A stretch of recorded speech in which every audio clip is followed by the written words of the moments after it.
The crash of breaking glass shattered the peaceful morning at Jasmine's Blooms, silencing the usual gentle background music and sending Jade Carson's heart racing. A male voice erupted in anger from the front of the shop, and she abandoned the wedding arrangement she'd been perfecting to investigate. A tall man with a reddened face loomed over her counter, fist pounding on the glass display case that now featured a dangerous-looking crack. "I paid for pink roses, not this garbage," he shouted, gesturing wildly at a bouquet discarded on the counter. "My wife hates lilies." "Are you trying to ruin my anniversary?" Jade stepped forward cautiously, hands slightly raised in a calming gesture. "Sir, I'm so sorry about the mix-up. Let me check your order and check nothing." The man cut her off, his voice rising further. "I specifically said no lilies. She's allergic." He swept his arm across the counter, sending a small display vase crashing to the floor. Jade flinched at the sound of more breaking glass. Her small flower shop, the dream she'd poured her savings and soul into for the past 3 years, seemed to shrink under the man's rage. Behind her, she could feel her 2 part-time employees frozen in place, watching the scene unfold. "Sir, please calm down. I understand you're upset," she tried again, her voice steadier than she felt. "Let me make this right for you. I can create a new bouquet right now with pink roses, no lilies at all. It's too late," the man shouted. "The dinner was last night. My wife spent the evening sneezing instead of celebrating our anniversary. You've ruined everything." The bell above the door jingled, announcing a new arrival, but Jade barely registered it. Her focus remained on the angry customer whose face was growing increasingly redder. "I want a full refund and compensation for the dinner I wasted," he demanded, leaning further across the counter. "I'm happy to refund your purchase," Jade said, trying to keep her voice steady. "But I don't think I can. You don't think," the man sneered. "Maybe you should start thinking before you destroy people's special occasions." He slammed his hand on the counter again, causing the crack in the glass to spiderweb further. "That's enough." The voice was deep, authoritative, and completely unfamiliar. Jade turned to see a tall man in a tailored charcoal suit approaching the counter. His presence seemed to fill the small shop instantly. Dark hair, neatly styled, framed a face with sharp cheekbones and eyes that fixed intently on the angry customer.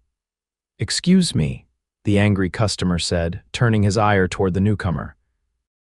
"I said that's enough," the stranger repeated, his tone calm but unyielding. "You've made your point. This woman has offered to refund your money. There's no need to continue terrorizing her or destroying her property." The angry customer pulled himself up taller. "This isn't your business, buddy." "I'm making it my business," the man in the suit replied coolly. "When I see someone behaving like a child having a tantrum in a public place, I tend to speak up." Jade's eyes widened as she watched the exchange, her heart still pounding in her chest. The angry customer looked the newcomer up and down, seeming to register the quality of his suit and the confidence in his stance. "Whatever," he muttered, some of the fight leaving him. "I still want my refund." Jade quickly moved to the register, hands slightly trembling as she processed the refund. The suited stranger positioned himself casually by the counter, maintaining a subtle barrier between her and the angry man. Once the refund was complete, the customer snatched his receipt and stomped toward the door. "Your shop won't last another year," he spat as a parting shot. The bell jingled again as the door slammed behind him, leaving an uncomfortable silence in his wake. Jade released a breath she hadn't realized she was holding. "Thank you," she said, turning to the stranger. "That was intense." "Flynn Northwood," he said, extending his hand. "And it was nothing. Some people forget their basic manners the moment they're inconvenienced." His handshake was firm but not overpowering, and Jade noticed the subtle scent of an expensive cologne as she introduced herself in return. "Jade Carson. I really appreciate you stepping in." He was a bit scary, actually. Flynn nodded, his eyes sweeping over the damage. "Is that display case new?" "No," Jade sighed. "But it wasn't cracked until about 5 minutes ago." "You should file a police report," Flynn suggested. "Property damage is still a crime, even if he was unhappy with his flowers." Jade shook her head. "I just want to forget it happened." Besides, I can't afford to be caught up in legal issues right now. She bent down to start gathering the broken glass from the vase that had shattered on the floor. Here, let me help, Flynn offered, crouching beside her. Oh, you don't have to, Jade began, but he was already carefully picking up glass fragments. I came in for flowers anyway, he said with a slight smile. Might as well make myself useful first. As they cleaned up the mess together, Jade noticed his hands strong but well manicured, with a watch on his wrist that probably cost more than her monthly rent. So, what kind of flowers were you looking for? She asked, trying to regain her professional composure. A congratulatory arrangement, he replied. My sister just made partner at her law firm, something elegant but not overly feminine. She'd hate that. Despite the stressful morning, Jade felt herself relax slightly as they moved to talking about flowers. This was her element. I have some ideas. Does she have favorite colors or flowers? Flynn smiled, a genuine expression that softened his serious face. She likes blues and whites, and she's always had a thing for those flowers that look like stars. I can't remember what they're called. Delphiniums, maybe, or perhaps clematis. Jade suggested, already moving toward her cooler. Delphiniums, that's it, Flynn confirmed, following her. Over the next 20 minutes, Jade assembled an arrangement of blue delphiniums, white lilies, and silver-green eucalyptus. As she worked, she became increasingly aware of Flynn watching her hands with interest. You're very good at that, he commented as she tied the arrangement with a silver ribbon. How long have you owned this shop? 3 years, Jade replied, snipping the ribbon ends at an angle. It was always my dream to have my own place.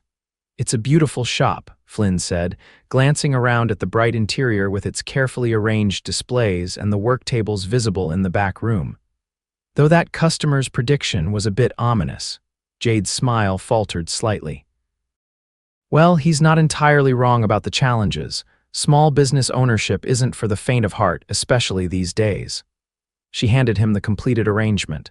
What do you think? Flynn examined it with genuine appreciation. It's perfect. Julia will love it. As he paid for the flowers, Jade noticed him glancing at the cracked display case again. Listen, he said, handing her his credit card. I know the owner of a glass shop not far from here. I could make a call, get someone to come replace that for you. That's very kind, but I can manage, Jade replied, swiping his card. When she glanced at the name on it, her eyes widened slightly. Flynn Northwood, as in Northwood Investments, the firm that had been in the business pages for their recent acquisition of a major shipping company. Flynn seemed to notice her recognition and smiled slightly. Just let me know if you change your mind. I'd be happy to help. He took his receipt and the arrangement, then paused at the door. Actually, I have another idea. My company is hosting a charity gala next Friday. We're still looking for a florist. Would you be interested? Jade blinked in surprise. A gala? Yes, absolutely. I'd love to discuss it. Great, Flynn said, pulling out his business card and writing something on the back. This is my personal number. Call me later today and we can set up a meeting to go over the details. After he left, Jade stared at the business card in her hand. Flynn Northwood, CEO, Northwood Investments. Her hands trembled slightly, but for entirely different reasons than before. Did that just happen? Whispered Mia, one of her part-time employees who had been watching the entire exchange. Did Flynn Northwood just save you from an angry customer and then hire you for his company event? I think so, Jade said, still staring at the card. I just need to call him later to confirm. Girl, Mia said, wide-eyed, do you know who he is? Forbes 30 under 40, self-made billionaire, and he's single. He's a potential client, Jade corrected, slipping the card into her pocket. A very important one. But as she returned to her wedding arrangement, she couldn't help but replay the way Flynn had stepped between her and danger without hesitation, or the genuine interest in his eyes as he'd watched her work. Later that afternoon, Jade called the number on the back of Flynn's card. To her surprise, he answered personally rather than through an assistant. Jade, he said, his voice warm with recognition. I'm glad you called. How are things at the shop? Better, thank you, she replied, surprised he remembered her name. No more angry customers, at least. Good to hear. About the gala, are you free tomorrow afternoon? We could meet at my office to discuss the details. Jade checked her calendar. I have deliveries in the morning, but I could come by around 2. Perfect. I'll text you the address. The next day, Jade found herself stepping into the sleek lobby of Northwood Investments, clutching her portfolio of previous event work. The receptionist directed her to the elevator, which whisked her to the top floor. Flynn's executive assistant, an efficient woman named Billionaire, led her into a spacious conference room with floor-to-ceiling windows overlooking the city. "Mr. Northwood will be with you shortly," she said, offering Jade water or coffee. A few minutes later, Flynn entered, having exchanged yesterday's charcoal suit for a navy one that emphasized the breadth of his shoulders. His smile was genuine as he extended his hand in greeting. "Jade, thank you for coming. I hope finding the place wasn't too difficult." "Not at all," she replied, shaking his hand. "Your directions were perfect." They spent the next hour discussing the gala, a fundraiser for educational initiatives in underserved communities. Flynn explained his vision for the event while Jade presented her portfolio and suggested flower arrangements that would complement the venue. "These are impressive," Flynn said, examining photos of a wedding she'd done for a local socialite. "You have a real talent." "Thank you," Jade replied, feeling a flush of pride. "Flowers have always been my passion." "How did you get into the business?" he asked, leaning back in his chair. Jade hesitated, then decided on honesty. "My mother was a florist. I grew up helping in her shop after school. When she passed away 5 years ago, I used my inheritance to open my own place." She smiled softly at the memory. "She always encouraged me to follow my dreams even when they seemed impractical." Something in Flynn's expression softened.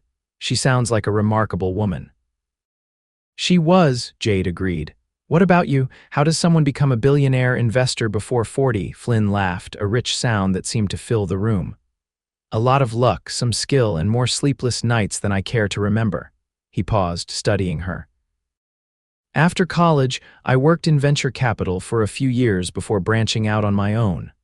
My first few investments did surprisingly well, which gave me capital for bigger opportunities. The rest happened faster than I expected." There was something refreshingly unpretentious about the way he described his success.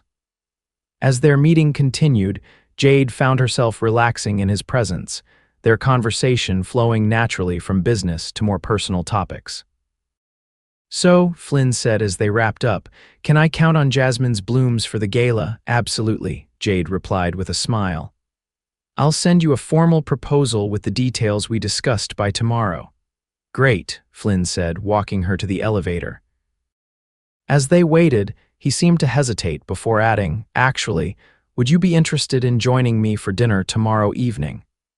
To celebrate our new business arrangement." Jade looked up at him in surprise, noticing the faint hint of uncertainty in his expression. This powerful man who had faced down an angry customer without blinking suddenly seemed almost nervous. "I'd like that," she found herself saying. Flynn's smile broadened. "Excellent, I'll pick you up at 7. After confirming the details, Jade stepped into the elevator, her mind whirling. Was this just a business dinner or something more? And if it was something more, was that a line she should be crossing with a client, especially one as high profile as Flynn Northwood? The following evening, Flynn arrived at Jade's apartment precisely at 7. He traded his business suits for dark jeans and a tailored blazer, a look that somehow made him even more handsome. "You look beautiful," he said as she opened the door, his eyes taking in her emerald dress. "Thank you," she replied, feeling suddenly shy. "You clean up pretty well yourself." Flynn drove them to an upscale restaurant overlooking the water. As they were seated at a private table with a spectacular view, Jade couldn't help but feel slightly out of her element. "I hope this is okay," Flynn said, noticing her glancing around. "We could go somewhere else if you'd prefer." "No, it's perfect," Jade assured him. "Just a bit more luxurious than my usual Tuesday night takeout in front of the TV," Flynn laughed. "Honestly, that sounds better than most of my business dinners." As they shared a bottle of wine and exquisite food, their conversation flowed easily. Flynn asked thoughtful questions about her business and dreams for the future, while Jade found herself genuinely curious about the man behind the Billionaire headlines. "Can I ask you something?" she said after their entrees had been cleared. "Why did you really offer me the gala contract? Was it just because you felt sorry for me after that scene in my shop?" Flynn considered her question, swirling the wine in his glass. "Initially, I wanted to help," he admitted. "But then I saw your work, the way you handled those flowers, how you knew exactly what would suit my sister. It was clear you're talented. The contract wasn't charity, Jade, it was good business." There was something disarming about his honesty that made Jade relax. "And this dinner, is this good business too?" Flynn's eyes met hers, serious now. "No. This is just because I wanted to spend more time with you." The confession hung between them, simple and direct. Jade felt a flutter in her chest that had nothing to do with business concerns. "I'm glad," she said softly. "I wanted to spend more time with you too." By the time Flynn drove her home, something had shifted between them. At her door, he hesitated before leaning down to kiss her cheek gently. "Thank you for a wonderful evening," he said. "Thank you for asking me," Jade replied, feeling the warmth of his kiss lingering on her skin. Over the next 2 weeks, as Jade prepared for the gala, Flynn found numerous reasons to visit her shop. Sometimes he'd bring coffee and stay to chat while she worked. Other times, he'd simply pick up small arrangements, claiming they were for his office or home. Their third dinner together ended with a real kiss, gentle at first, then deepening with shared desire that left them both breathless outside her apartment door. "I should go," Flynn murmured against her lips. Though his arms remained around her waist, Jade nodded, reluctantly stepping back. "The gala's in 2 days. We both have work to do. Speaking of which," Flynn said, tucking a strand of hair behind her ear, "will you be my date for the event, not just as the florist, but as my guest?" The gala night arrived with a flurry of activity. Jade spent the morning overseeing the installation of her flower arrangements at the venue, cascading centerpieces of white orchids, blue hydrangeas, and silver eucalyptus that transformed the ballroom into an elegant wonderland. By the time Flynn picked her up that evening, she was exhausted but exhilarated. She'd chosen a floor-length gown in midnight blue that complemented the event's color scheme. "You are absolutely stunning," Flynn said when he saw her, his eyes filled with admiration. "So are my flowers," she teased, trying to hide her nervousness about attending such a high-profile event as his date. "They're beautiful," he agreed, "but I'll only be looking at you." The gala was a swirl of elegance and power. Jade met countless business leaders and philanthropists, many of whom complimented her floral designs.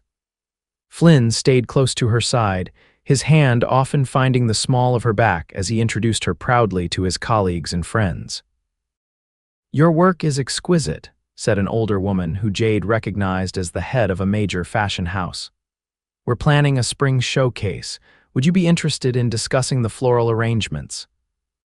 By the end of the evening, Jade had 3 potential new high-profile clients, and a growing realization that Flynn had done more than hire her for a single event. He had introduced her to a world of opportunity.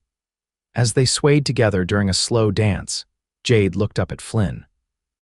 "You did this on purpose, didn't you, introducing me to all these people?" Flynn's eyes crinkled at the corners. "I merely introduced a talented florist to people who appreciate beauty. The rest was all you." "Thank you," she said softly. "Not just for tonight, but for walking into my shop that day." His arms tightened around her. "Best impulse decision I ever made."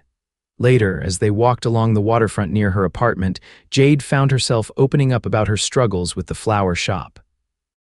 "The truth is," she admitted, "that angry customer wasn't entirely wrong. The shop has been struggling. Commercial rent keeps increasing, and there's a new corporate flower delivery service taking a lot of business away from local florists." Flynn listened attentively, his brow furrowed in thought. "Have you considered expanding your focus to more events and corporate clients? Based on tonight, you'd have no shortage of interest." "I've thought about it," Jade nodded, "but expanding requires capital I don't have. And honestly, I love the daily interactions at the shop, helping people choose just the right flowers for special moments in their lives." They stopped at a bench overlooking the water, city lights reflecting off the dark surface. "You know," Flynn said carefully, I could invest in your business. Help you expand while maintaining the shop. Jade stiffened slightly. I appreciate the offer, but I can't accept that.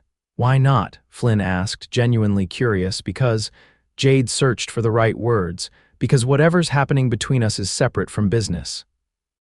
I don't want to mix the two. Flynn was quiet for a moment, then nodded. I respect that, but promise me you'll let me know if you change your mind, not as someone you're dating, but as someone who recognizes a good investment opportunity. The weeks following the gala transformed Jade's business. The high-profile exposure led to a stream of new clients, including 2 celebrity weddings and a fashion show. She hired 2 more full-time employees and expanded her delivery range. Her relationship with Flynn deepened as well. They settled into a comfortable rhythm, finding time for each other despite their busy schedules. Flynn would often bring dinner to the shop when she worked late, rolling up his sleeves to help with cleanup afterward. Jade found herself regularly staying over at his penthouse apartment, waking up to panoramic city views and the solid warmth of his body beside hers. 3 months after the gala, Flynn surprised her with a weekend getaway to a coastal town a few hours' drive from the city. They stayed in a charming cottage with a garden full of wildflowers and spent their days exploring local shops and walking along the beach. On their last evening, as the sun set over the ocean, Flynn took her hands in his on the deserted beach. "These past months have been the happiest of my life," he said, his voice uncharacteristically serious. "Before I met you, I was focused entirely on building my business empire. I thought success meant always looking ahead to the next acquisition, the next deal." Jade squeezed his hands encouragingly, her heart racing with anticipation. "But you've shown me what it means to appreciate beauty in the moment, to stop and literally smell the flowers." He smiled at his own joke before continuing. "You've brought color and joy into my life, Jade. And I don't want to imagine a future without you in it." Reaching into his pocket, Flynn pulled out a small box and dropped to one knee on the sand. Inside was a stunning ring of brilliant diamonds surrounded by smaller sapphires that reminded Jade of the blue delphiniums from their first meeting. "Jade Carson, will you marry me?" Tears filled Jade's eyes as she nodded. "Yes," she whispered, then louder, "Yes." Flynn slid the ring onto her finger, then stood to pull her into a passionate kiss. As they embraced, the last rays of sunlight caught the diamond, sending prisms of color dancing around them. "I love you," Jade murmured against his lips, "more than I ever thought possible." "I love you too," Flynn replied. "Thank you for letting me into your world of flowers and beauty." They married 6 months later in the botanical garden where Jade's mother had taken her as a child. The ceremony was intimate despite Flynn's high-profile status, with flowers from Jasmine's blooms transforming the glass conservatory into an enchanted forest. Jade's vows included a promise to always help Flynn see the beauty in small moments, while his vowed to support her dreams with the same passion he brought to his own ventures. At the reception, Flynn surprised Jade with an announcement. He had purchased the building that housed her flower shop and the adjacent storefront, which would allow her to expand her business while keeping the rent affordable. "Not as an investor," he clarified when he saw her expression. "As your husband who believes in your vision. The building is in your name, to do with as you see fit." Tears glistened in Jade's eyes as she embraced him. "Thank you for understanding what the shop means to me." A year after their wedding, Jasmine's Blooms had evolved into a thriving business with the original shop still at its heart, but now complemented by a design studio for events and workshops where Jade taught floral arranging. The cracked display case from that fateful day had been replaced, but Jade kept a small piece of the glass in a frame in her office as a reminder of how unexpected moments could change a life. One spring morning, as Flynn helped her unload a delivery of fresh flowers before heading to his own office, Jade pulled him aside with a mischievous smile. "I have something for you," she said, leading him to the back room where a small arrangement sat on her work table. It featured blue delphiniums like the ones from his sister's bouquet, alongside tiny white baby's breath and a single pink rose in the center. Flynn looked at it curiously. It's beautiful, but what's the occasion? Well, Jade said, taking his hand and placing it gently on her stomach, I thought we might need to start thinking about a nursery soon. Flynn's eyes widened, his expression shifting from confusion to wonder. You're pregnant? Jade nodded, happy tears forming in her eyes. 8 weeks. I found out yesterday. With a joyful laugh, Flynn lifted her off her feet in a gentle spin, then set her down to kiss her tenderly. A baby, he murmured against her lips. Our baby. Later that evening, as they sat together on the balcony of their home overlooking the city lights, Flynn's arm wrapped protectively around Jade's shoulders. You know, he said thoughtfully, when I walked into your flower shop that day, I was just looking for an arrangement for my sister. And instead, you found an angry customer to confront, Jade teased. I found much more than that, Flynn replied, his voice soft with emotion. I found the woman who would teach me that life isn't just about building empires, it's about creating beauty in everyday moments. Jade leaned into his embrace, thinking about the journey that had brought them to this point, from a chance encounter in her small shop to building a life together with a new addition on the way. Who would have thought, she mused, that defending me from an angry customer would lead to all this? I'm just grateful it did, Flynn said, his hand moving to rest protectively over her still flat stomach. And I can't wait to see what blooms next in our life together. As night fell completely, they remained together, talking quietly about the future nursery colors and baby names, business plans and dreams. Two people who had unexpectedly found each other, now growing a family and a shared life as beautiful and carefully cultivated as Jade's most exquisite flower arrangement.